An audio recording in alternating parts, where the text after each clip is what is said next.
Wife cooking expectation. ஏங்க soya குழம்பு மீதியாக இருக்கு, தொட்டு சாப்பிட என்ன டிஷ் ஆகிட்டோம்? மூங் தால் பூரி. ஓ அந்த டிஷ்ஷா? சூப்பர் டிஷ் ஆச்சே.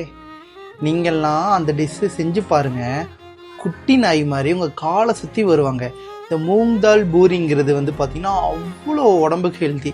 மூங் தாலை எடுத்து அதை கழுவி தண்ணியில் போட்டு மிக்சியில் போட்டு அரைச்சி அதை பூரி செய்கிற மாதிரி மாவில் போட்டு செஞ்சு எடுத்தோன்னு வைங்களேன், ஹெல்த்தியாக இல்லாத பூரி கூட அவ்வளோ ஹெல்த்தியாக இருக்கும். இந்த மூங் தால் பூரி டேஸ்ட்டு நாக்குலேயே நிற்கும்.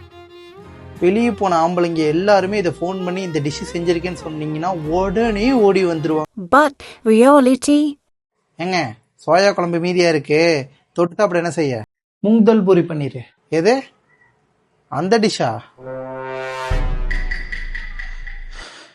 நான் மட்டும் போய் பருப்பு வாங்கிட்டு வந்து தாளை அரைச்சி மாவு போட்டு பூரியை சுட்டு அது எண்ணெயில் போட்டு எடுக்கணும். நீங்கள் வெட்டியாக உட்காந்து செல்லு பார்த்துட்டு இருப்பீங்க. அப்போது கீரை சப்பாத்தி பண்ணிடு. சப்பாத்திக்குனா மட்டும் மாவு பிசைறது ஈஸியாக இருக்கும், கஷ்டப்பட்டு மாவு பிசைஞ்சு அதை உட்காந்து சுட்டு எடுத்து உங்களுக்கு கொடுக்கணும்ல.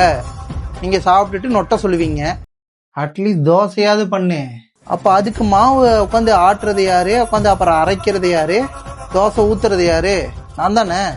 உனக்கு என்ன தோணுதோ பண்ணுமா, நான் பேசாமல் சாப்பிட்றேன், ஓகேவாம்மா?